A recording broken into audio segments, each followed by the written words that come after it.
नमस्कार दोस्तों। हम और उत्तरकाल पिछली वीडियो में देखे थे, जो जब चैप्टर छूटा जैसे संगम साहित्य, तो संगम काल वाला नेक्स्ट वीडियो में देख लेंगे। आज देखेंगे हम लोग भक्ति आंदोलन। भक्ति आंदोलन क्यों और कैसे इसका मतलब कि इसका अवतरण कैसे होता है, क्यों भक्ति आंदोलन शुरू होता है, इसके बारे में सारा तथ्यात्मक और फैक्ट वाला डेटा देखेंगे। अगर क्लास अच्छी लगती है तो लाइक करें, सब्सक्राइब करें और कमेंट करें, दोस्तों के साथ शेयर करें। देखिएगा, भक्ति मार्ग क्यों शुरू हुआ। तो भक्ति मार्ग की सरलता क्या है कि प्राचीन हिंदुओं में कर्मकांड बढ़ा था। जैसे आप देखेंगे कि जैसे आपका वैदिक काल शुरू होता है तो कर्मकांडों का प्रसार बहुत अत्यधिक तेज़ी से बढ़ता है। जैसे कि आपका युद्ध में बलि हो गए, आपका यज्ञ हो गया, अनेकों प्रकार के दान हो गए। तो जो साधारण लोगों के लिए आसान नहीं तो भक्ति को लोगों ने चुना था। ठीक, भक्ति को आधार बनाया था कि जिससे उन लोगों को कर्मकांडों से बचे रहें। वो मुस्लिम आक्रमण, मध्यकाल में भारत में मुस्लिम आक्रांता मंदिरों को लूटा और तोड़ा। जैसे देखेंगे आपकी मोहम्मद गजनवी आया, सोमनाथ पे आक्रमण किया, बहुत सारे मंदिरों को तोड़ा। ठीक, जटिल वर्ण व्यवस्था, जैसे समाज में सभी वर्णों में समानता नहीं थी, अस्पृश्यता का चरम स्तर हो गया था, आडंबर कूट के भर गए थे, समन्वय की भावना जागृत नहीं हुई थी। देखिए, भक्ति आंदोलन का स्वरूप क्या क्या है। दो प्रकार के भक्ति आंदोलन के स्वरूप हैं। जैसे एक निर्गुण है, निराकार, आपके सगुण है, साकार। कबीरदास जी और गुरु नानक जी ये निराकार ब्रह्म को मानते हैं, जबकि सगुण ब्रह्म को मानने वाले चैतन्य हैं, वल्लभाचार्य जी हैं, तुलसी जी हैं, रामानंद जी हैं, मीरा हैं। ठीक, भक्ति करें और क्यों करें, मोक्ष प्राप्ति हेतु क्या क्या बताया गया था कि देखो, ज्ञान में जो है वेद उपनिषद, इससे ज्ञान प्राप्ति होती है। और आपका कर्म में जो है आपका कर्म कांड, जैसे यज्ञ हवन, जो आपका वैदिक काल में बहुत प्रचलित हुआ था। भक्ति में दो प्रकार के मोक्ष प्राप्ति हेतु, आपका निर्गुण एक सगुण। यही आपको बता रहा है कि मोक्ष प्राप्ति हेतु पहले स्टार्टिंग में वैदिक काल में मोक्ष प्राप्ति हेतु वेदों का ज्ञान, ये कहते थे कि वो जो जिसके पास वो मोक्ष प्राप्त होगा, ज्ञान है, वेद है, उपनिषद है। फिर कर्म में आपका कर्मकांड, जैसे यज्ञ हवन कराना। भक्ति में आपका निर्गुण सगुण आ गया। अब इसमें क्या क्या, भक्ति कैसे करेंगे, कौन करेगा और किसकी करेगा।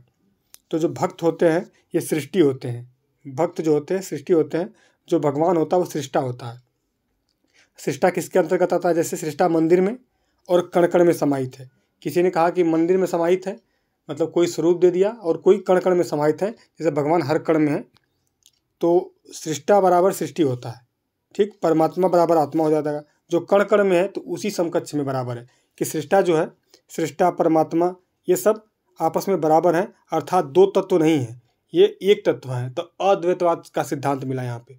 अद्वैतवाद का सिद्धांत मतलब कि जो दोनों तत्व हैं, दो तत्व नहीं एक तत्व हैं। जैसे कि सृष्टा और सृष्टि, मतलब भक्त और भगवान दोनों एक हैं, तो अद्वैतवाद हुआ। परमात्मा आत्मा ये भी एक ही बात है, तो इसमें भक्त और भगवान की मतलब बातें समाहित हैं, तो ये अद्वैतवाद है। मतलब दो तत्व नहीं है, एक तत्व है, तो आपका अद्वैतवाद। शंकराचार्य जी हैं, ये शैव धर्म के अनुयायी थे, शैव धर्म के प्रचारक थे, शैव धर्म के आपके।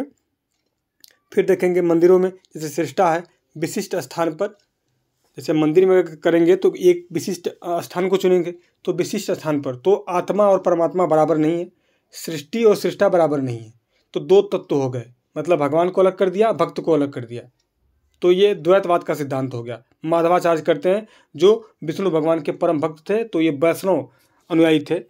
ठीक, तो आप देख लिए यहीं पे कि अगर सृष्टा और सृष्टि बराबर है तो आपका अद्वैतवाद, मतलब दोनों बराबर, तो अद्वैतवाद हो गए। दो तत्व नहीं है, अद्वैत का मतलब दो तत्व नहीं है, एक ही तत्व है। और फिर जब आपका द्वैतवाद हो जाएगा तो दो तत्व मान लिया, मतलब भगवान को रख दिया आपका मंदिर में, अब खुद आ गए घर में, तो दोनों तत्व अलग अलग हो गए, तो ये द्वैतवाद हो गए। इसके जो आपके संप्रदाय के जो संचालक हैं आपके शंकराचार्य जी हैं, शैव धर्म अनुयायी हैं, और जो इनके मतलब द्वैतवाद के हैं आपके माधवाचार्य जी हैं। तो जो शंकराचार्य जी का संप्रदाय है, इसे स्मृति संप्रदाय से संबंधित है, और माधवाचार्य जी गौणी संप्रदाय से संबंधित हैं। ये बहुत इंपॉर्टेंट लाइन है, देखिएगा। अद्वैतवाद को मानने वाले आपके शंकराचार्य देख चुके, अद्वैतवाद को मानने वाले माधवाचार्य। रामानुज की बात आती है, रामानुज जी का अपना केंद्र ये कांची या श्रीरंगम में स्थापित करते हैं। ईश्वर की विशिष्ट रूप की पूजा करते हैं सगुण धारा। अगर मान लीजिए किसी रूप की पूजा होती है तो सगुण है, मतलब कि हम मूर्ति फोटो, अगर प्रत्यक्ष रूप से किसी का हम फोटो मूर्ति पूजन करते हैं तो उसको हम मतलब साक्षात मानते हैं, तो वो सगुण धारा है। जिनका रूप नहीं कोई है, जो निराकार है, जिसका कोई आकार न हो, निराकार आकार न हो, तो आकार नहीं है तो वो आपका निर्गुण धारा का है। ठीक। राम सीता का विशेष रूप, लक्ष्मी नारायण का विशेष रूप का ही पूजा करते हैं रामानुज जी। और विशिष्ट अद्वैतवाद, विशिष्ट प्लस अद्वैतवाद, मतलब इसे क्या कहते हैं, विशिष्टाद्वैतवाद, या इसे विशिष्ट अद्वैतवाद कहते हैं। भक्ति को दार्शनिक आधार प्रदान किया था, बहुत इंपॉर्टेंट है ये। भक्ति को रामानुज जी ने ये भक्ति को दार्शनिक आधार प्रदान किया था और अपनी क्षेत्रीय भाषाओं में इन्होंने अपने वक्तों को प्रेजेंट किया था, सबके सामने रखा था। अपनी जो जितनी भी भक्ति शैली थी सब देसी भाषाओं में, आगे मिलेगा सारा। वल्लभाचार्य जी आते हैं, हम लोग 3 देख चुके। देखिए कौन कौन देखे, शंकराचार्य देखे हैं अद्वैतवाद, द्वैतवाद कौन है, माधवाचार्य जी। ठीक। अब देखेंगे विशिष्टाद्वैतवाद देखे हैं तो ये रामानुज जी हैं, और आपका वल्लभाचार्य जी आते हैं। ये शुद्ध प्लस अद्वैतवाद, अद्वैतवाद तो है मतलब कि अद्वैतवाद है लेकिन उसके साथ शुद्ध जोड़ दिया है, तो शुद्धाद्वैतवाद कहते हैं इसे। ये बाल रूप है, भगवान कृष्ण के बाल रूप का ये पूजा करते हैं, लड्डू गोपाल कहते हैं। ठीक। इनके बाद एक आते हैं निम्बकाचार्य जी है, निम्बकाचार्य जी इंपॉर्टेंट है। ये द्वैत अद्वैत का सिद्धांत देते हैं, द्वैत प्लस अद्वैत, मतलब इन दोनों को मिलाकर द्वैताद्वैत कहते हैं। द्वैत अद्वैत तो द्वैताद्वैत कहते हैं। और यह सनक संप्रदाय से संबंधित है। सनक संप्रदाय की स्थापना की थी, स्मृतिक संप्रदाय की स्थापना शंकराचार्य ने की है, सनक संप्रदाय की स्थापना निम्बकाचार्य ने की है। आप अगर देखेंगे तो ये वल्लभाचार्य जी गौणी संप्रदाय की स्थापना करते हैं। ठीक। आगे आता है कि ये जो 12वीं शताब्दी के संत हैं निम्बकाचार्य जी, भक्ति का उल्लेख श्वेताश्वेतर उपनिषद में मिलता है, विस्तृत उल्लेख इसमें मिलता है, भगवत गीता में भी मिलता है। भक्ति को मोक्ष का साधन बताया है भगवत गीता में भगवान कृष्ण ने। ठीक है। आदि गुरु शंकराचार्य के बारे में जानते हैं। इनका जन्म हुआ था 788 ईस्वी में हुआ था, याद रखिएगा 788 ईस्वी में हुआ था। कहाँ पे हुआ था, केरल में हुआ था, पूर्णा नदी के किनारे कालड़ी गांव में। पिता इनके शिव गुरु थे, माता इनकी सुभद्रा थी। इन्हें अयप्पा कहते थे, अयप्पा। गुरु इनके गोविंद देव पाद थे, और इनके द्वारा शंकराचार्य को जो उपाधि मिली थी परमहंस और प्रच्छन्न बोध की। प्रच्छन्न बोध होते हैं कि छिपा हुआ बोध कहते हैं। अब देखिएगा नद्य जो महायान है, महायान शाखा से प्रभावित होने के कारण इनको प्रच्छन्न बोध कहा गया था। फिर अगली लाइन है कि 5 वर्ष की आयु में अध्ययन हेतु माता ने भेजा था। ये जब 5 वर्ष की आयु के थे तो इनको पढ़ाई लिखाई के लिए इनकी माता ने 5 वर्ष की आयु में बाहर भेज दिया था। 2 वर्षों में ये वेद उपनिषद आदि को ज्ञान प्राप्त, मतलब ज्ञान प्राप्त किया। 2 वर्षों में ये वेद उपनिषद कंठस्थ कर लिए थे पूरा एकदम, और इतना इनको मतलब वेदों से लगाव हो गया, इतना ये कंठस्थ कर लिए पूरा सारा कुछ जो वैदिक हमारे धर्म ग्रंथ है। तो 8 वर्ष की आयु में इतना ये ज्ञानी हो गया कि संन्यास ले लिया 8 वर्ष की आयु में। अब देखिए 8 वर्ष की आयु में संन्यास लेते हैं, घर बार फिर छोड़ने का इनका हो जाता है पूरा। फिर मत कौन सा देते हैं, ऊपर देखें अद्वैतवाद। ब्रह्म सत्य है, जगत मिथ्या है, इन्होंने बताया है। शंकराचार्य जी कहते हैं कि ब्रह्म तो सत्य है लेकिन जगत मिथ्या है। ठीक। गुरु के आदेश पर काशी गए थे और शिव की उपासना की। इनके जो गुरु थे गोविंद जी, उनके आदेश पे ये काशी गए थे और शिव जी की उपासना की थी, भगवान भोलेनाथ की उपासना की थी। और बद्रिका आश्रम गए थे। वादरायण के ब्रह्मसूत्र पर भाष्य लिखा है, बहुत इंपॉर्टेंट है, ये लिखा है जो ना, कलर थोड़ा चेंज करते हैं, देखिएगा। जो बादरायण है, बादरायण का ब्रह्मसूत्र है, इस पर इन्होंने टीका लिखा है, भाष्य लिखा है। इस भाष्य को क्या है, भाष्य का भेद व्याख्या क्या है, याद है, ब्रह्मसूत्र पे भाष्य लिखा है। फिर बद्रिका आश्रम जो है आपका उत्तराखंड में, ठीक, उत्तराखंड में कुमारिल थे, उत्तरी भारत का सबसे बड़ा विद्वान। ये बद्रिका मतलब कि बद्रीनाथ वाला, बद्रीनाथ आश्रम है, बद्रीनाथ आश्रम लिखा है वही। तो कुमारिल इनके शिष्य, ये यहाँ पे थे, इनके कुमारिल के 2 शिष्य हुए। ठीक है। बात ये था कि जो बद्रिका आश्रम था उत्तराखंड में था, कुमारिल से भेंट में मिला ये, और उत्तरी भारत का सबसे बड़ा ये विद्वान थे कुमारिल। इनके 2 शिष्य थे, एक मंडन मिश्र था, एक भारती था, पति पत्नी। ठीक। शंकराचार्य दोनों के साथ नवरात्र पर हस्ताक्षर किए थे, यहाँ लिखा है, और शस्त्रार्थ में इन्हें पराजित दोनों शंकराचार्य के शिष्य बन जाते हैं। दक्षिण भारत में तुंगभद्रा के किनारे श्रृंगेरी पीठ की स्थापना करते हैं।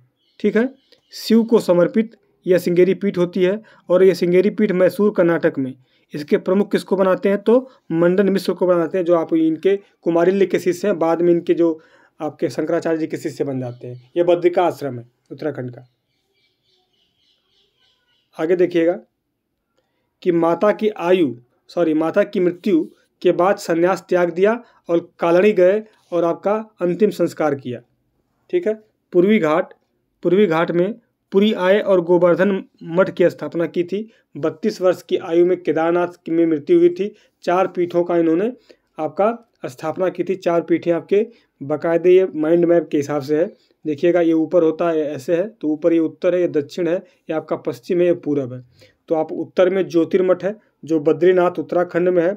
इसके आचार्य आपके त्रोटकाचार्य थे, विष्णु को समर्पित, भगवान विष्णु को समर्पित यह मठ है आपका ज्योतिर्मठ। या बद्रीनाथ मठ है आपका उत्तराखंड में, बद्रीनाथ में। आप देखेंगे उत्तर के बाद सीधे दक्षिण में आते हैं नीचे तो श्रृंगेरी मठ है, पहली बार जो पहला स्थापित मठ हुआ श्रृंगेरी मठ है। यह मैसूर कर्नाटक में है। भगवान शिव भोलेनाथ को समर्पित है और आचार्य मंडन मिश्र इसके आचार्य बने थे, जो आप देखे हैं कि शास्त्रार्थ में नर्मदा नदी के तट पे पराजित होते हैं शंकराचार्य जी से, उनके बाद में उसके शिष्य बन जाते हैं। फिर पश्चिमी मठ जो है आपका शारदा पीठ कहलाती है। यह द्वारिका गुजरात में स्थापित है और भगवान कृष्ण को समर्पित है, बहुत इंपॉर्टेंट है। तो आप पूर्वी में आते हैं तो गोवर्धन पीठ है जगन्नाथपुरी उड़ीसा, भगवान जगन्नाथपुरी का। विष्णु भैरवी सुभद्रा और बलराम, ठीक है, भगवान विष्णु भैरवी सुभद्रा और बलराम जी को समर्पित यह मठ है और आचार्य पद्माचार्य इसके आपके हेड थे, आचार्य थे। ये पूरा आपने देखा। देखेंगे कि कामकोठी कांची तमिलनाडु में 5वीं पीठ का स्थापना था, जिसको मतलब इस 3-4 में उनकी नहीं 5वीं पीठ की स्थापना किए थे। रचित ग्रंथ देखिएगा, रचित ग्रंथ में आपका ब्रह्मसूत्र पर भाष्य लिखा था, शारीरिक भाष्य कहते हैं। वेद उपनिषद व गीता पर भाष्य लिखा था। सौंदर्य लहरी लिखा था, इसे मनीषा साहसी। और आपका विवेक चूड़ामणि, अपरोक्षानुभूति, फिर आपका प्रपंच सारतंत्र लिखा था, उपदेश साहसी लिखा था। इनके द्वारा रचित ग्रंथ हैं। किनके द्वारा? शंकराचार्य जी के द्वारा रचित ग्रंथ है। ये आप एक बार दोबारा स्टॉप करके पढ़ लीजिएगा। ठीक है, देखिएगा, नोट है इम्पोर्टेंट कि जो वाचस्पति मिश्र ने शारीरिक भाष्य पर टीका लिखा मामती नाम से, जो इनका शारीरिक भाष्य है उस पर टीका लिखा है वाचस्पति मिश्र ने मामती नाम से। तो शंकराचार्य के मृत्यु के पश्चात लिखा और आपका शंकराचार्य प्रसिद्ध हो गए। जब शंकराचार्य जी मृत्यु उनकी हो गई थी, उस पर जब शारीरिक भाष्य पर टीका लिखा, उसके बाद शंकराचार्य जी प्रसिद्ध हो गए। शंकराचार्य, रामानुज, माधवाचार्य अपना उपदेश जो थे संस्कृत भाषा में दिए थे, इसी कारण ज़्यादा लोकप्रिय नहीं हुए।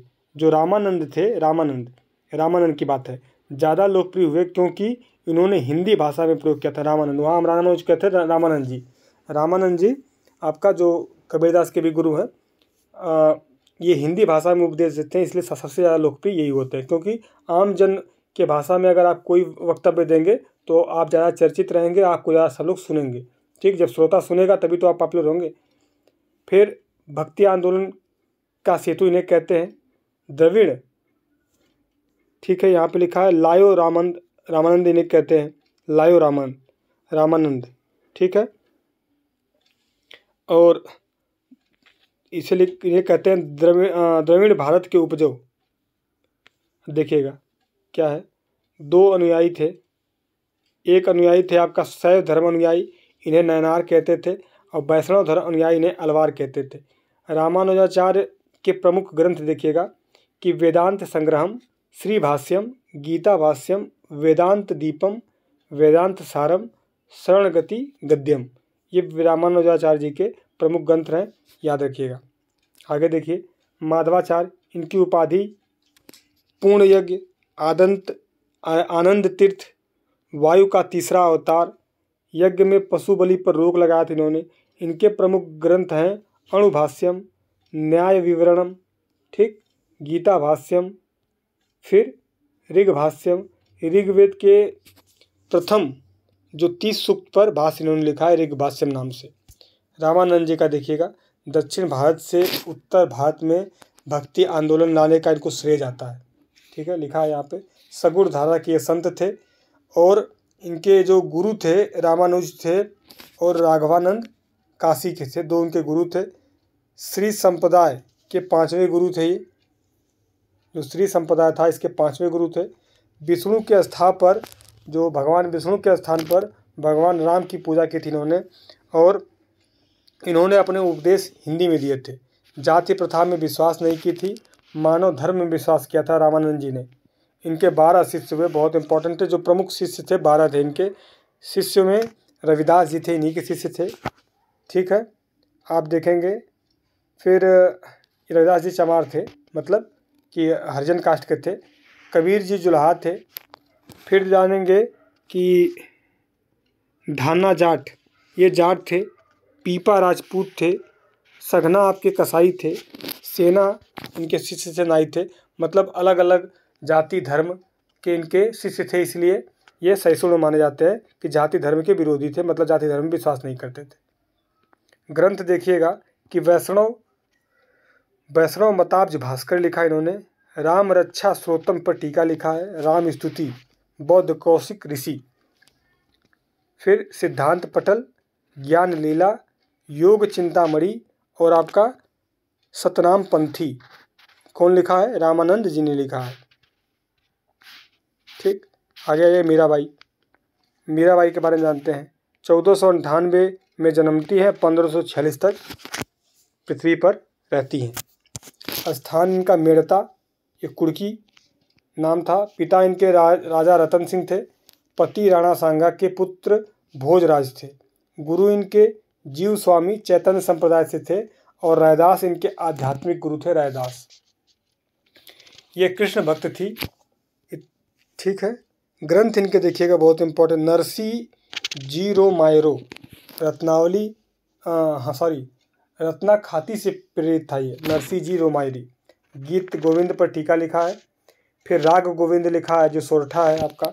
सत्यभामा रो रुसरो गुजराती लेखक वल्लभाचार्य की रचना।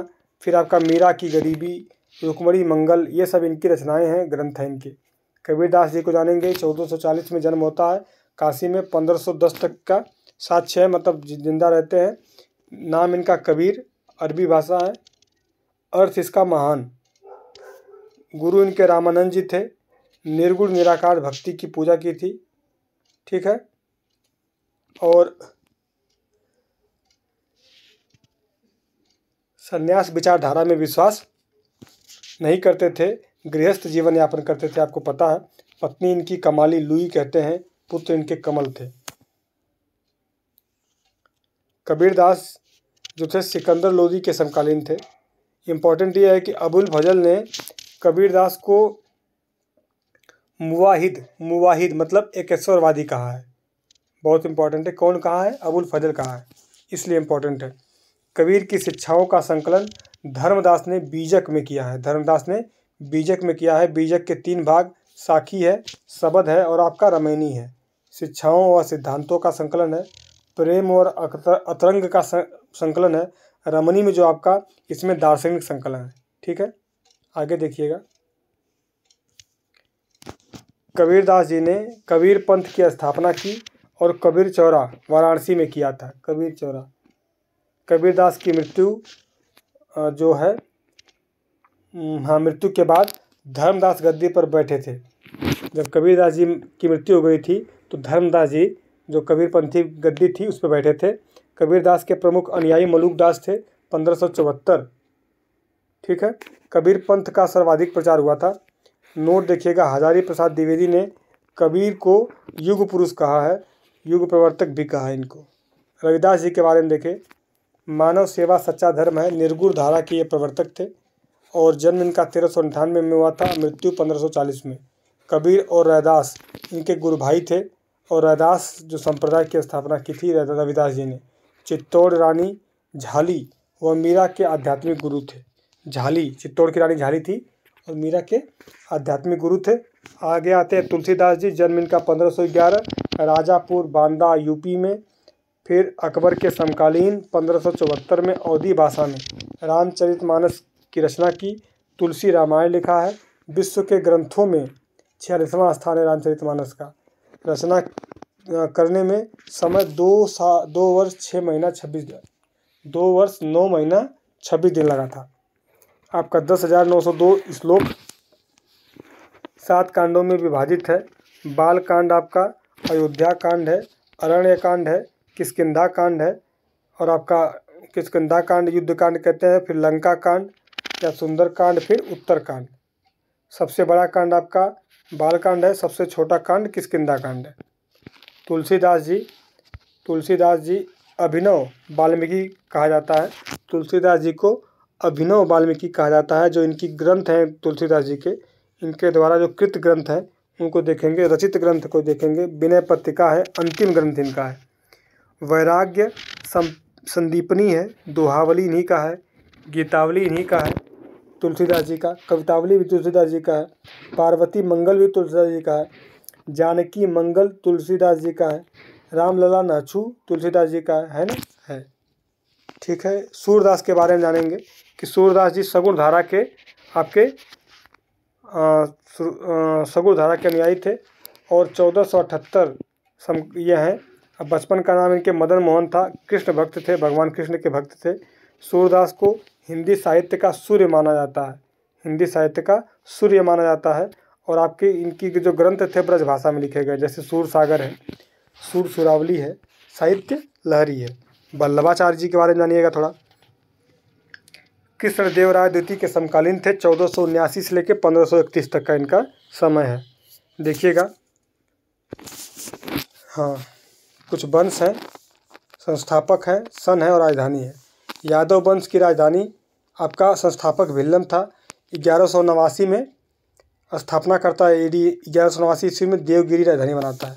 पांड्य जो थे, जातवर्मन या कुलशेखर इसका संस्थापक था। 1216 AD में यह स्थापना करता है, मदुरई राजधानी बनाता है। फिर होयसाल जो थे, होयसाल में बल्लाल प्रथम संस्थापक था।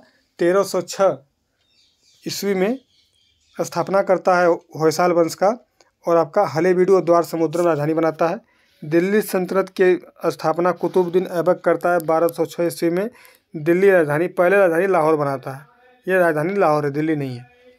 हाँ, इलबरी जब आपका पूछेगा इलबरी या गुलाम वंश का, तो कुतुबुद्दीन ऐबक है। ये भी 1206 ईस्वी में सेम है, मतलब ये भी राजधानी, मतलब समझिए आपका राजधानी इल्तुतमिश के समय दिल्ली जाती है, इसके समय लाहौर रहती है कुतुबुद्दीन ऐबक के समय। खिलजी देखिएगा, जलालुद्दीन खिलजी 1290 दिल्ली राजधानी इस समय थी, ये सही है। फिर तुगलक वंश आता है।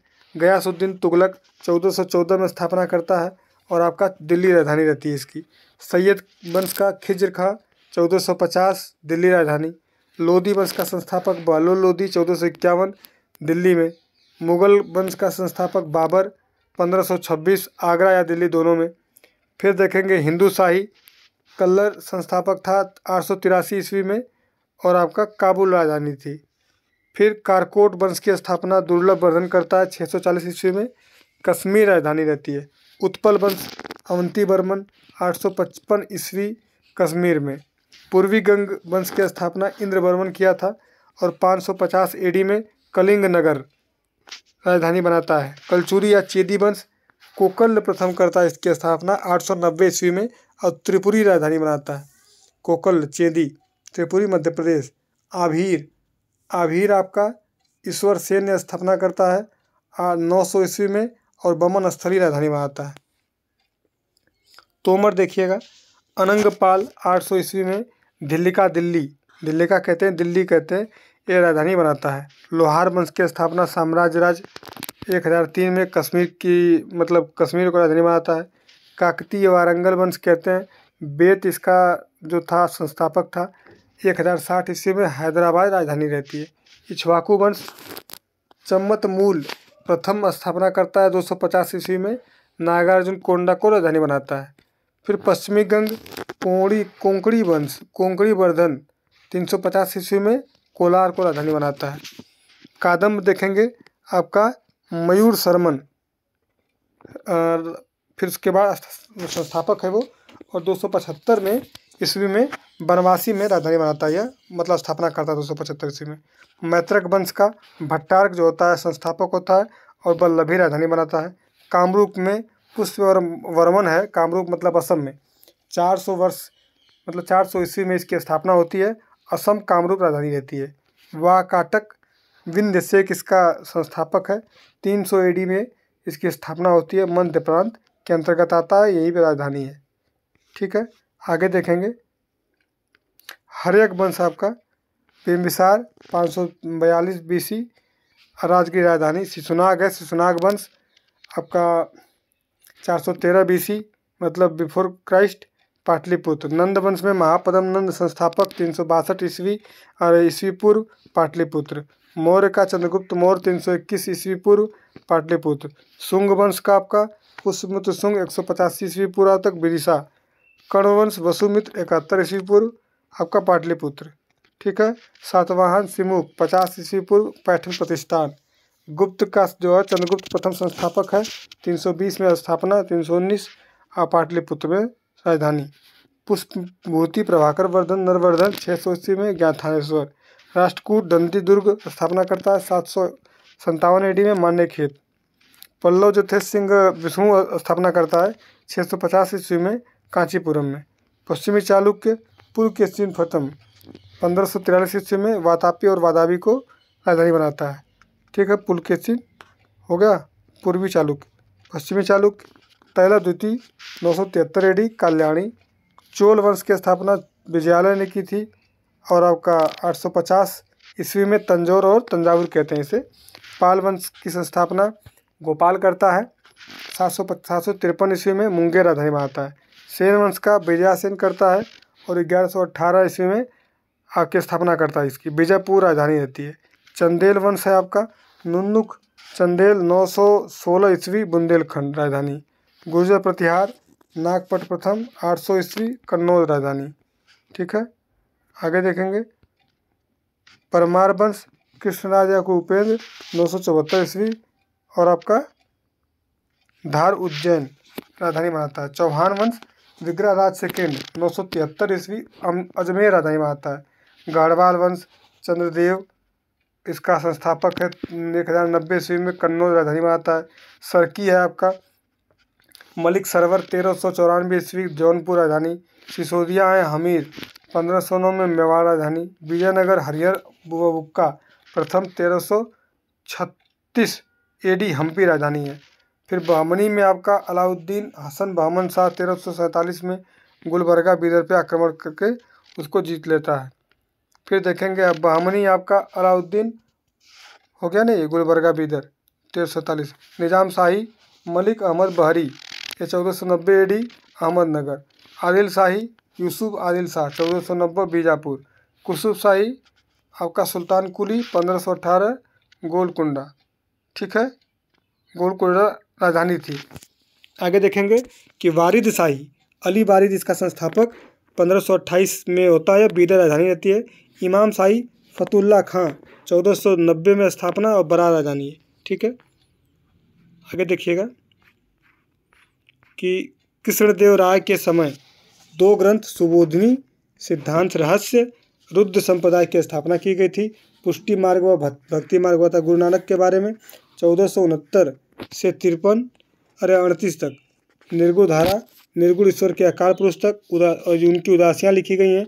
भारत अफगान फारस अरब की यात्रा 4 बार की और उदासियाँ कहते हैं, इसे उदासियाँ कहते हैं। ठीक है, जहाँ 4 बार यात्रा की है अफगानिस्तान भारत अरब फ्रांस, इसको उदासियाँ कहते हैं। इनके सिख धर्म में 10 गुरु हुए, गुरु नानक, गुरु अंगद, गुरु अमरदास, गुरु रामदास, गुरु अर्जुन देव, गुरु हरगोविंद हरराय, गुरु हरकिशन, गुरु तेग बहादुर गोविंद। चैतन्य महाप्रभु आपका 1486 से 1535 तक है। ठीक है, सारा ये खत्म हुआ। वीडियो अच्छी लगी तो कमेंट करें, लाइक करें, सब्सक्राइब करें। तब तक धन्यवाद, जय हिंद।